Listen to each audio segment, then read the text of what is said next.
especialmente relevante en la medicina perioperatoria y creo que en ese estudio analizamos la incidencia y los factores de riesgo del delirio em, en esta cohorte pues, importante de pacientes. Y de parte de los autores, esperamos que los resultados que les voy a compartir sean de gran utilidad en su práctica clínica y que en el futuro puedan mejorar la vida de nuestros pacientes y nuestros pacientes que sufren o sufran de estas complicaciones.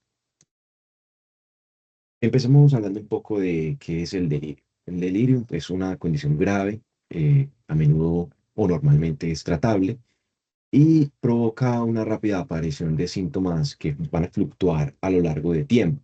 Síntomas como principalmente la confusión, que es dificultad para concentrarse, para prestar atención o para absorber información, con desorientación, como dificultad para saber dónde está o a qué horas son en el paciente.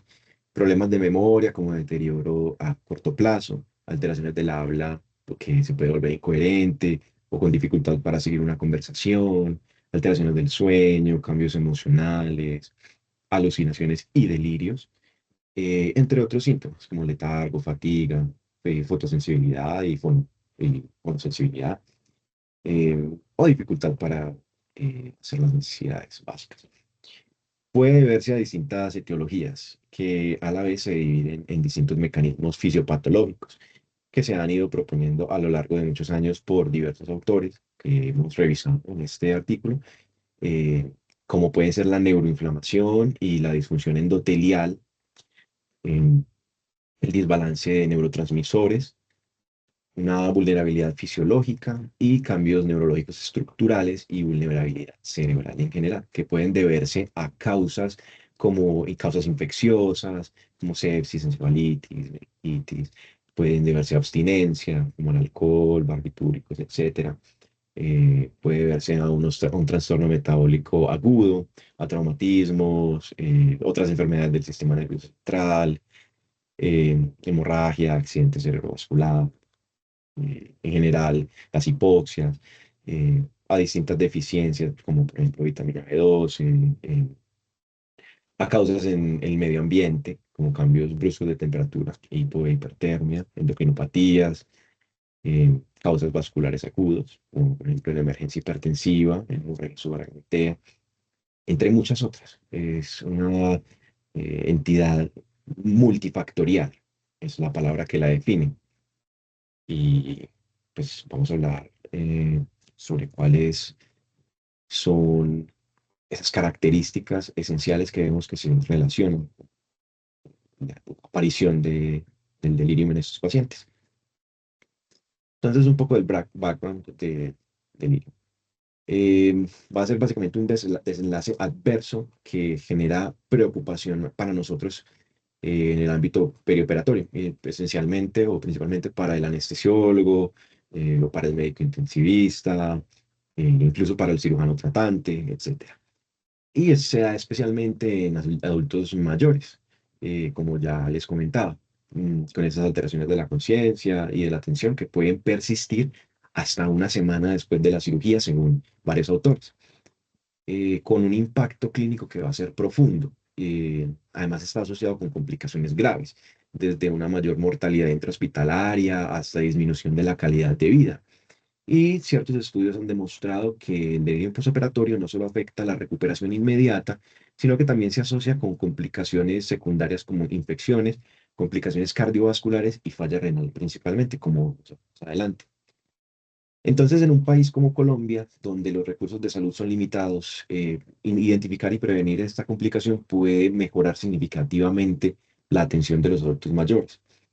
Nuestro estudio encontró que los pacientes con delirium postoperatorio presentan una mortalidad intrahospitalaria casi 3 veces mayor en comparación con aquellos que no desarrollan esa complicación.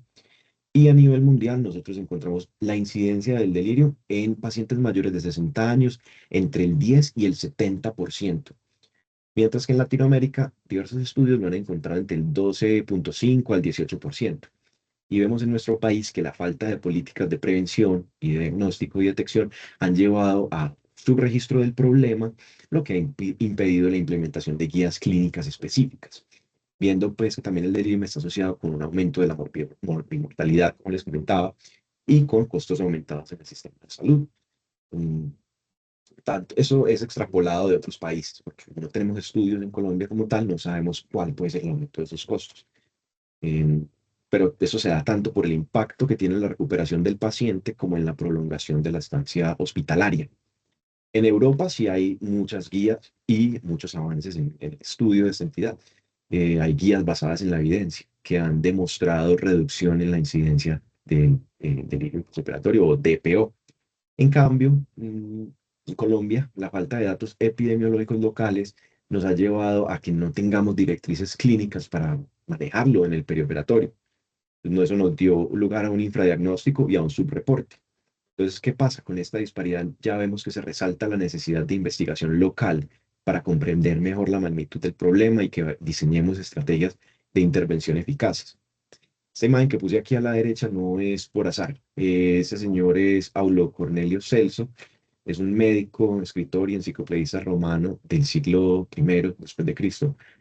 A menudo lo llaman el Hipócrates latino. Lo conocemos principalmente por su obra de medicina, donde él utiliza términos relacionados con el delirio para describir estados de alteración mental en pacientes con enfermedades agudas, particularmente fiebres, que los griegos llamaban frénesis o frenesis. Aunque no existía una comprensión pues, moderna del delirio, como nosotros le definimos hoy en día, en esa alteración aguda de la atención y de la conciencia, causadas por múltiples factores. Esa descripción que ellos tenían aludía a cambios súbitos en el comportamiento, confusión y un discurso incoherente asociados con estados febriles o con lesiones graves, muy allegada a lo que nosotros conocemos hoy, y son las bases o los fundamentos que le dieron a conocer en la literatura a esta entidad. Entonces, ¿cuáles fueron los objetivos de nuestro estudio? El principal fue determinar la incidencia de DPO en pacientes mayores de 60 años y los factores de riesgo perioperatorios que puedan predisponer a su aparición. Y los objetivos secundarios fueron evaluar, identificar, mejor dicho, los factores de riesgo perioperatorios que predisponen a esta condición y la asociación entre el DPO y otras complicaciones postoperatorias, con especial énfasis en el impacto que tienen con la mortalidad y la morbilidad. La idea nuestra fue proporcionar una base de evidencia para en el futuro diseñar estrategias preventivas y de manejo que puedan aplicarse a nuestro contexto local. Para alcanzar esos objetivos, nosotros diseñamos un estudio de cohorte retrospectiva en el Hospital Universitario San Vicente Fundación, un hospital de cuarto nivel, con una muestra que incluyó pacientes mayores de 60 años que se sometieron a cirugía entre el 2012 y el 2019 bajo anestesia general, local asistida o regional. Y ese enfoque retrospectivo nos permitió analizar una cantidad significativa de datos, con una muestra final que incluyó 2.535 pacientes tras muestreo aleatorio. En esos pacientes se evaluaron los criterios de elegibilidad y los datos de las variables que íbamos a evaluar fueron recogidos manualmente por los investigadores que estábamos formados en administración de la base de datos y en el uso de historias clínicas electrónicas institucionales. De esa forma pudimos obtener conclusiones más robustas sobre la incidencia y los factores de riesgo de DPO en esta población que les comenté, como veremos más adelante. Ya en términos de la parte de análisis estadístico y resultados, hablaré un poco de eso. Para el tamaño de la muestra, utilizamos una aproximación basada en una precisión relativa esperada, que nos diera una incidencia del 18%, que es un poco inferior a las incidencias encontradas en otros artículos a nivel tanto global como regional. Y eso nos ayuda a determinar que necesitábamos una muestra de 2.520 pacientes con un nivel de confianza del 95% y una potencia estadística del 80%.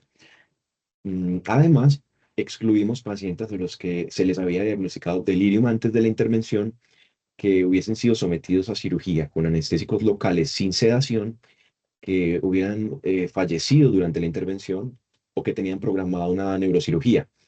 También pacientes que hubiesen estado intubados antes de la intervención o que fueron ingresados a UCI con ventilación mecánica invasiva inmediatamente después de la cirugía. Aquí vemos más o menos el diseño, en el diseño del estudio, cómo finalizó con la exclusión del muestreo aleatorio y luego la exclusión de los pacientes y terminamos analizando 2.535 historias clínicas. Mm, De la base de datos nosotros identificamos 10.847 pacientes entre 2012 y 2019, mm, pero mm, y fuimos excluyendo muchos pacientes ya que no eh, incluían pues, esos criterios que nosotros teníamos para evaluar. Y de esos, como les contaba, mediante ese muestreo aleatorio, seleccionamos 3.124 para el análisis, de los que 589 fueron excluidos porque no cumplían esos criterios de elegibilidad. El resultado primario que tuvimos fue el delirium postoperatorio, ¿cierto? Definido como cualquier episodio de delirium en los primeros 7 días postoperatorios, según la clasificación del DSM-5, el Manual Diagnóstico y Estadístico de Trastornos Mentales, en su quinta edición. Y para los resultados secundarios encontramos la mortalidad postoperatoria, que la duración de la estancia hospitalaria tras la intervención, un ingreso no planificado en UCI, insuficiencia renal aguda, complicaciones respiratorias postoperatorias como neumonía o insuficiencia respiratoria eh, aguda, complicaciones cardiovasculares como arritmias malignas, infarto agudo del miocardio, em, también tromboembolia pulmonar con insuficiencia cardíaca y complicaciones infecciosas como infección del lecho quirúrgico, infección urinaria o sepsis. Y en nuestro estudio evaluamos factores de riesgo como la edad, antecedentes médicos previos a la cirugía, como hipertensión, enfermedad pulmonar obstructiva crónica, trastornos neurodegenerativos o psiquiátricos, insuficiencia cardíaca, enfermedad renal crónica, diabetes, etc. También miramos premedicación con benzodiazepinas, cuál clasificación ASA tenían los pacientes, qué técnica anestésica se les utilizó, la duración de la anestesia misma, también el tipo de cirugía a la que iban a ir esos pacientes y la prioridad del evento quirúrgico. Y evaluamos signos vitales como hipotensión intraoperatoria, que definimos como una presión arterial sistólica menor a 90 milímetros de mercurio o una presión arterial media menor a 60 durante al menos 5 minutos, o una hipoxia intraoperatoria o una saturación de oxígeno menor al 90% durante al menos 5 minutos. También evaluamos si los pacientes tuvieron transfusión de hemoderivados, si después de la operación tuvieron dolor intenso, evaluado como dolor mayor a 7 en la escala análoga alumbrica visual, y si había necesidad de infusión de inotrópicos o de vasopresores, además de haber tenido trastornos hídricos o electrolíticos durante el intraoperatorio. Entonces,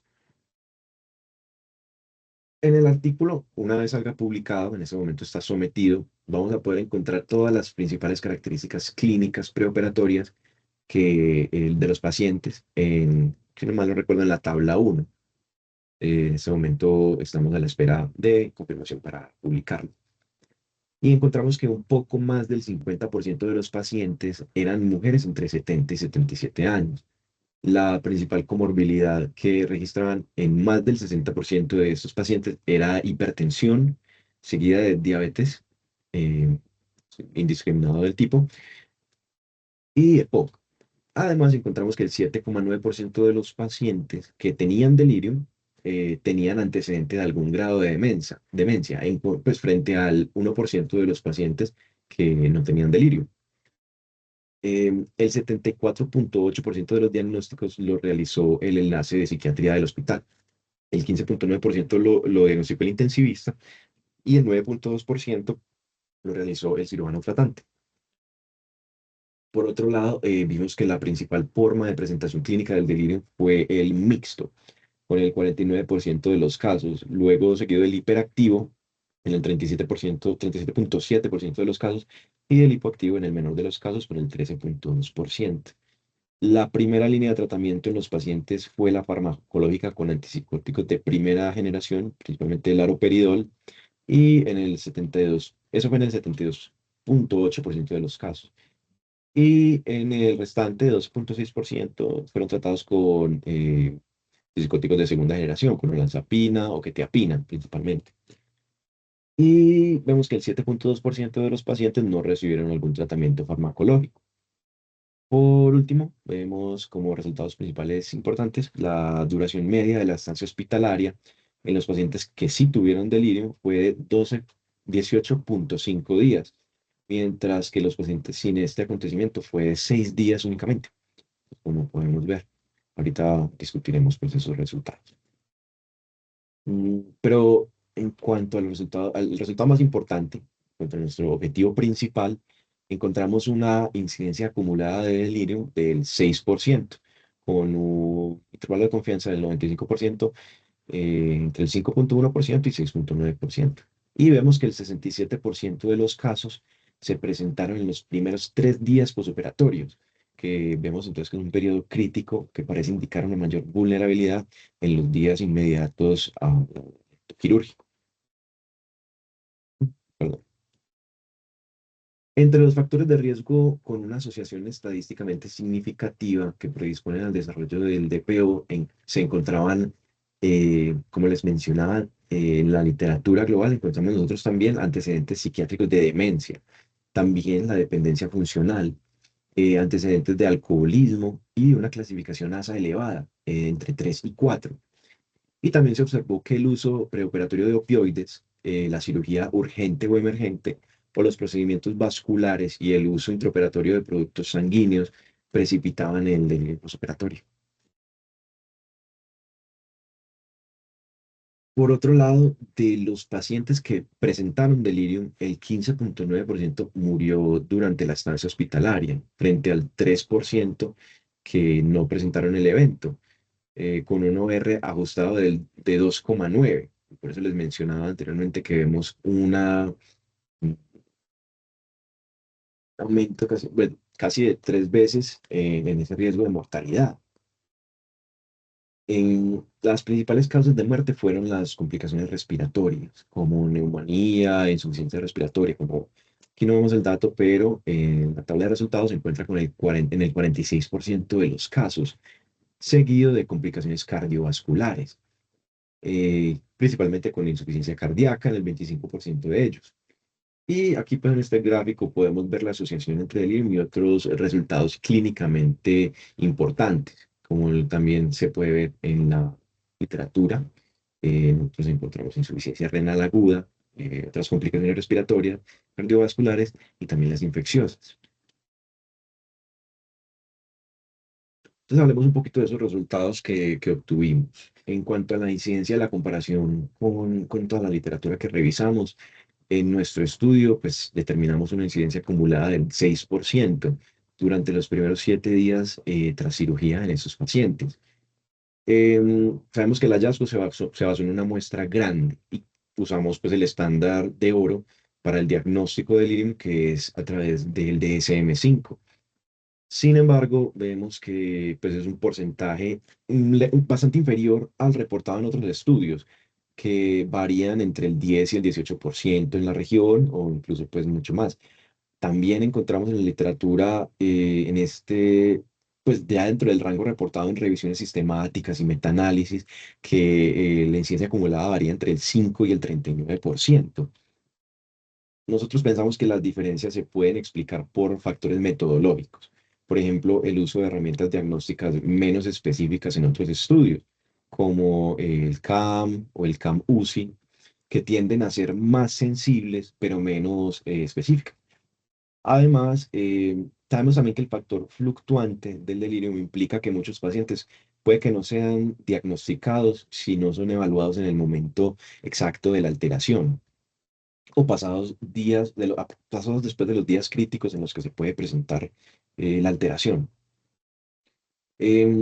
También encontramos en otros estudios que se reportan incidencias del 35,8% en cirugía vascular, que se relaciona pues con esas características intraoperatorias que nosotros encontramos como factores que nos predisponen pues a la aparición de esta alteración. Nosotros pensamos que estas variaciones nos refuerzan la necesidad de usar criterios diagnósticos consistentes, como por ejemplo usar el DSM-5 para obtener datos comparables, o incluso yendo un poco más allá, validar escalas mm, de diagnóstico, de detección para la población en Colombia. Hablando ya un poco del patrón temporal fluctuante del DPO, pues como les comentaba, el análisis de nuestro estudio destacó que un 67% de los casos de delirium ocurrió en los primeros 3 días postoperatorio, que es una ventana de vulnerabilidad que está bien documentada en la literatura. Nosotros lo asociamos con un patrón que se explica por la liberación perioperatoria de citoquinas inflamatorias, como interleuquina 6, interleuquina 1 beta, TNF alfa y los efectos de los anestésicos generales, porque esto nos altera el equilibrio neuroquímico en las vías de sueño y alerta. Entonces, creemos que este periodo de 3 días sugiere como un foco crítico para la vigilancia de estos pacientes con riesgo elevado para la prevención. Ya en cuanto a las asociaciones clínicas y a los desenlaces, pues vemos que el delirio estuvo asociado con ese aumento significativo de la mortalidad intrahospitalaria, ese OR ajustado de 2,9, que pues es consistente con diversas revisiones sistemáticas que destacan que el delirium puede reflejar una condición clínica subyacente grave, más que un factor causal directo. Entonces vemos que los pacientes con delirium presentan mayores tasas de complicaciones respiratorias, ¿cierto? Cardiovasculares, infecciosas también. Mm, Creemos que esas asociaciones están explicadas por la interacción entre la respuesta inflamatoria sistémica, la inmovilidad prolongada y la alteración en la perfusión tisular de esos pacientes. Por otro lado, en cuanto a los factores de riesgo identificados, vimos pues, que la cirugía urgente y emergente estaba asociada con un riesgo entre el 20 y el 45%. Entonces, esto puede estar debido a la falta de optimización preoperatoria y a una mayor complejidad de los procedimientos. En el caso del factor de riesgo de cirugía vascular, pues vimos en ese subgrupo que hubo una incidencia especialmente alta, que refleja una naturaleza, digamos, invasiva de los procedimientos vasculares y nos hablan de la susceptibilidad a la que pueden llevar a estos pacientes, por ejemplo, a hipotensión o a hipoxemia perioperatoria.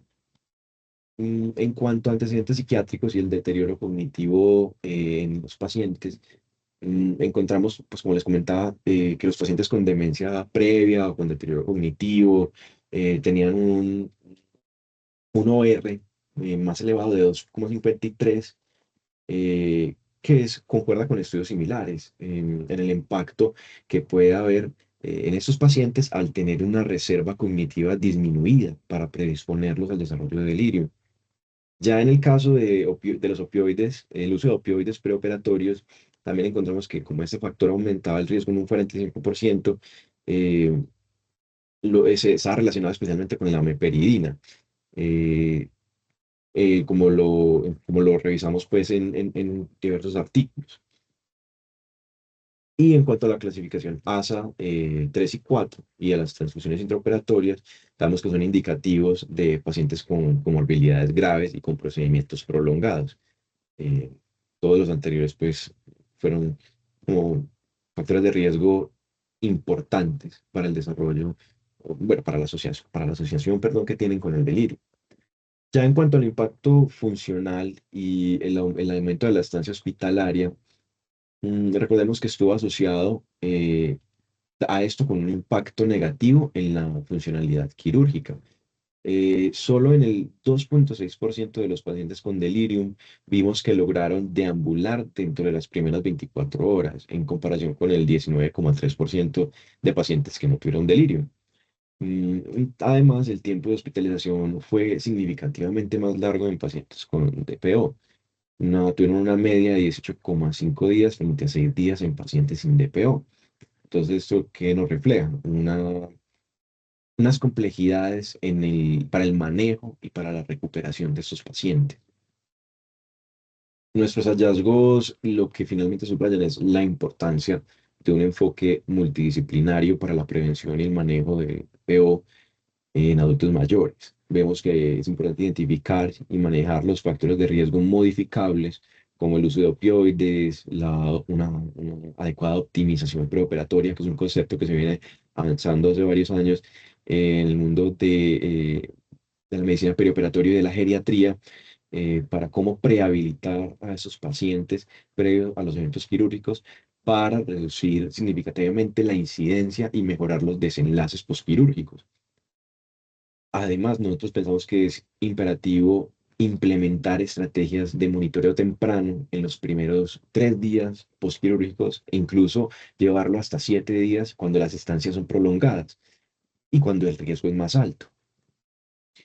En cuanto a las fortalezas de nuestro estudio, el tamaño de la muestra fue una de las más grandes que hasta el momento hay reportadas en la literatura en Latinoamérica, sobre el delirio postoperatorio. Además, pues que utilizamos el gold standard, que es el DSM-5, como criterio diagnóstico para asegurar una mayor especificidad en la identificación del delirio, en comparación con herramientas más rápidas, pero menos específicas de detección. Y en cuanto a las limitaciones que tuvimos, principalmente el carácter retrospectivo del estudio, que como sabemos, pues introduce desafíos inherentes al diseño del estudio y a la metodología, como posible sesgo de selección, y también la dependencia de la calidad de los registros clínicos que poseamos en la base de datos. Además, una falta de evaluación sistemática y regular de los pacientes, pues también nos podría llevar a haber subestimado la incidencia real del delirio. Todas estas son cosas importantes que hay que tener en cuenta y obviamente llevar más adelante a la práctica para futuros estudios que quieran precisar mejor en las características de esa entidad, para dar lugar al desarrollo de estrategias de detección temprana a nivel nacional.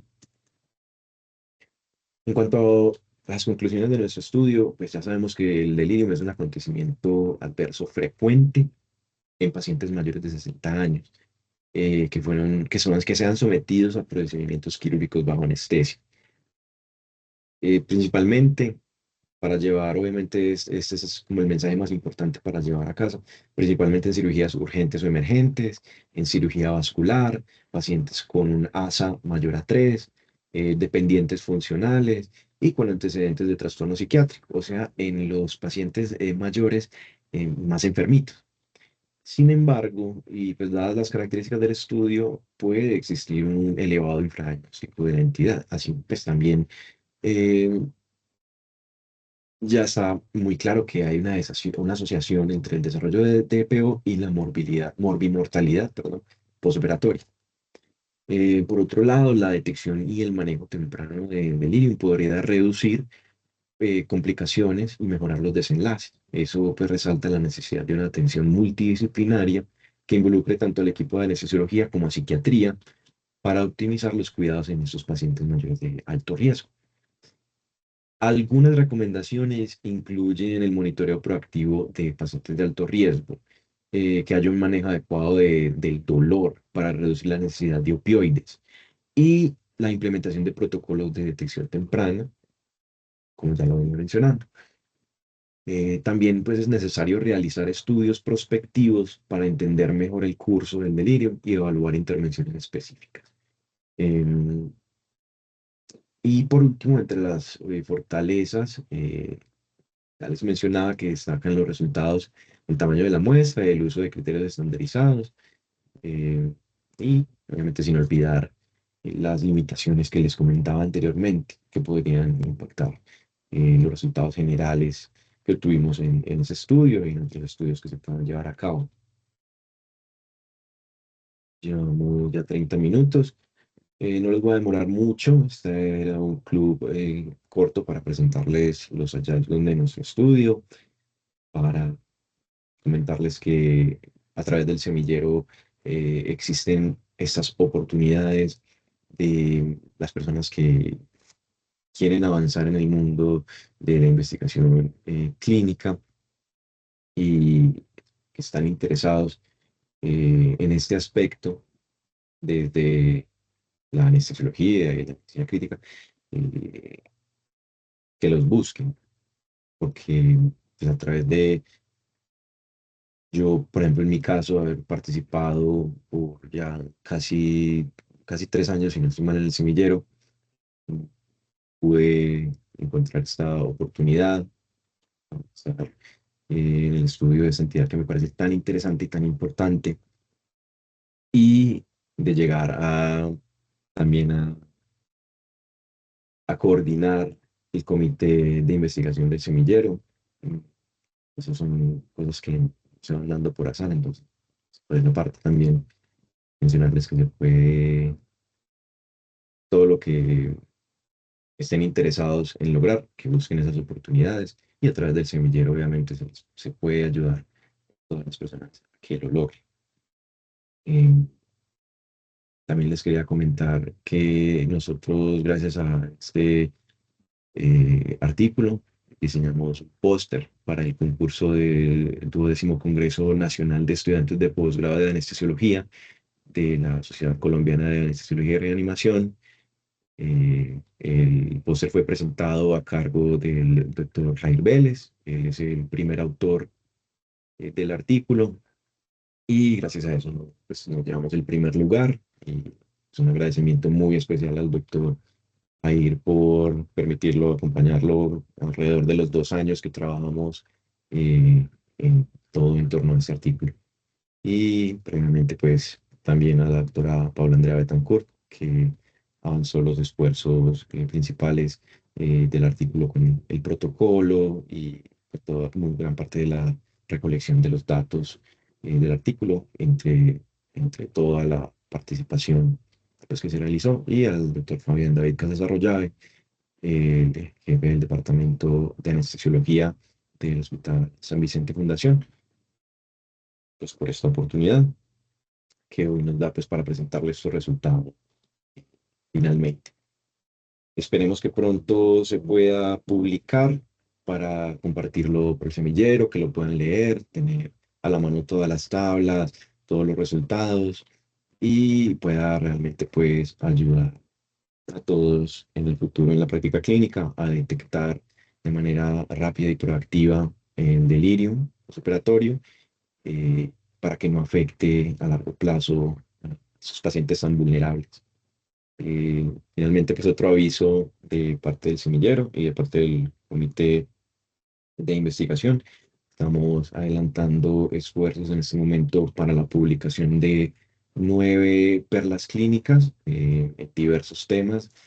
Eh, Todos los estudiantes que fueron escogidos por todos los méritos, perdón, que lograron en el semillero, eh, para poder llevar a cabo esta estrategia de difusión del conocimiento, pues están trabajando, como digo, arduamente para prontamente publicar estas perlas clínicas en, a través pues, de las estrategias de investigación y difusión del conocimiento de la Facultad de Medicina de la Universidad de Antioquia. Y eso sería todo. Muchas gracias a todos los que nos acompañaron esta noche en Journal Club. Y si tienen alguna pregunta, quieren participar, quieren comentar algo acerca del delirio postoperatorio o del artículo, ¿tienen alguna duda? Adelante.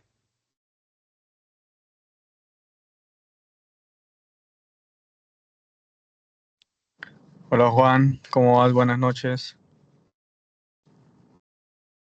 Buenas noches, José, ¿cómo estás? Bien, bien. Adelante. Qué bueno. Primero felicitarte por ese arduo trabajo en conjunto con el doctor Jair, que ha sido pues uno de nuestros tutores a lo largo del tiempo.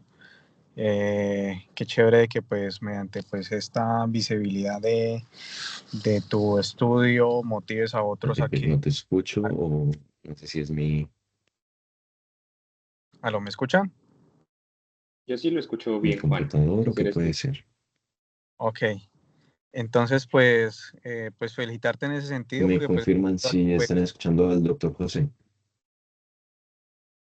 Creo que sí, Juan no Juan. nos escucha. Juan nos escucha. Entonces, ¿Tú nos escuchas? Es que creo que Juan no nos escucha. bueno, en conclusión, pues felicitarte. eso ayuda pues a visibilizar el trabajo del semillero y a que pues muchos se motiven a seguir participando en estos temas de investigación, ya que pues la gran mayoría todavía son estudiantes y cuando ya se den cuenta que quieran aspirar a un posgrado, en este caso pues en el caso de nosotros que es enfocada en la anestesiología del cuidado crítico, es un ítem fundamental en los procesos de selección, ¿sí? Juan, yo no sé si me escuchas bien como para hacerte dos preguntas puntuales. Hola Doc, sí, ya te escucho, discúlpame que no te escuchaba anteriormente con un problema con mi Es que computador. ingresé unos minuticos tarde, estaba saliendo de turno.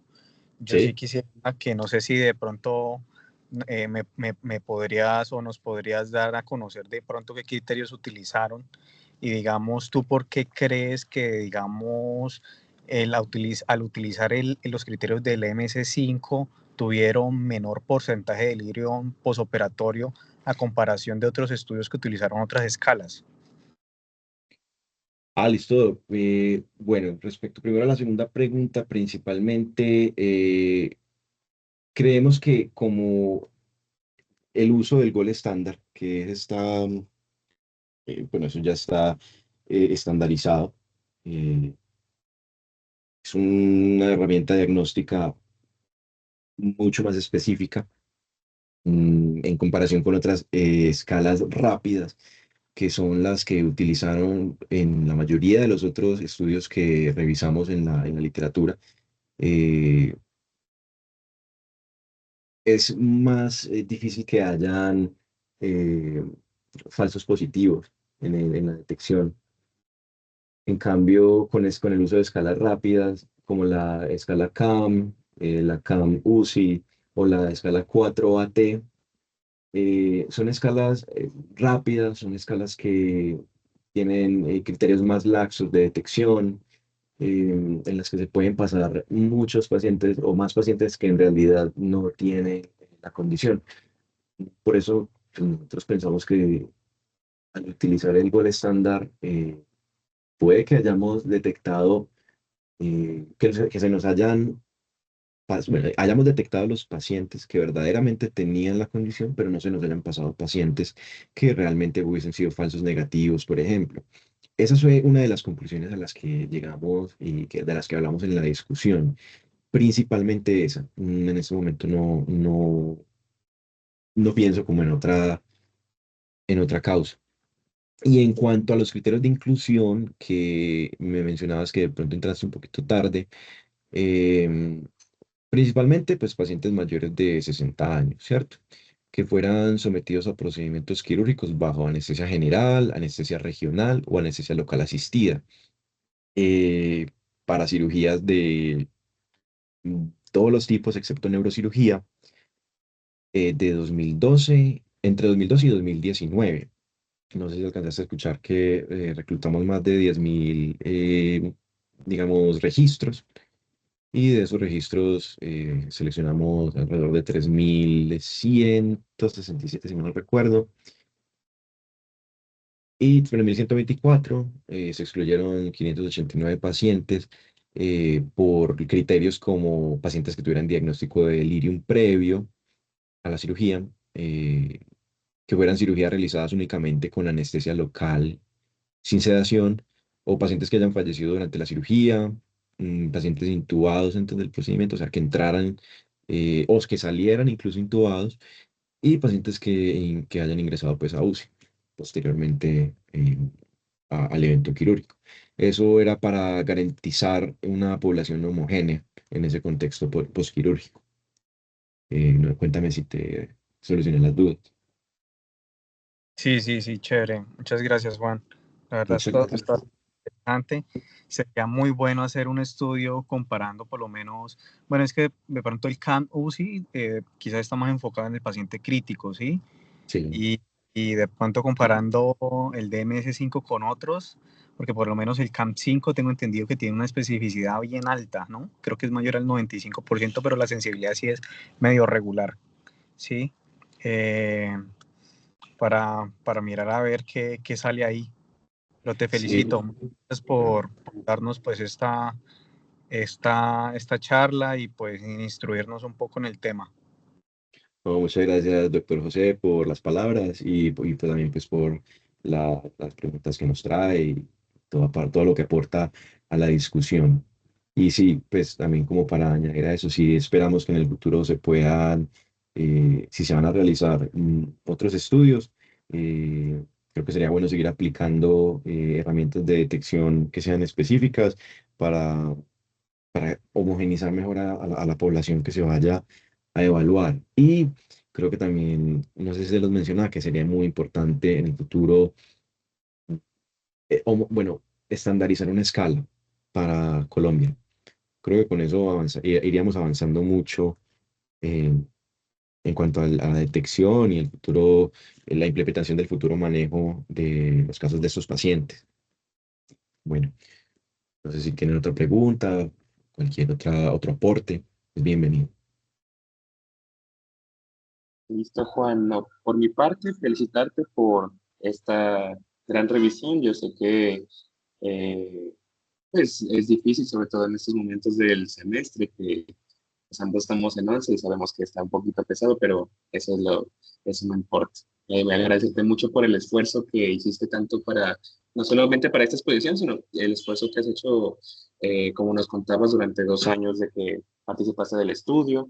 Me parece muy chévere esa motivación que le das a los muchachos a poder investigar, a poder, pues en el futuro, poder gestionar puentes entre los residentes, entre los profes de anestesia y de cuidado crítico para poder incluir más a los estudiantes en esta área que al fin y al cabo el semillero se hizo para eso, para que nosotros como estudiantes de pregrado podamos incluirnos más en este gran mundo, pues de estos dos grandes mundos de la anestesiología y del cuidado crítico. Así es. Eh, si no tienen más preguntas, los asistentes, ya podríamos dar por cerrada esta sesión. Si no, pueden levantar la mano, abrir el micrófono para hacer la pregunta a Juan y no se olviden de llenar la asistencia, por favor. Sí, por favor, no llenen la asistencia, es muy importante para que podamos seguir, digamos, adaptando las actividades futuras que les traemos a ustedes. Y pues nuevamente no olviden de todas las oportunidades que hay cuando participan activamente del semillero. Trabajan- Todos trabajan muy duro, los estudiantes, miembros, como que coordinadores, para sacar adelante esta iniciativa. Chicos, muchas gracias.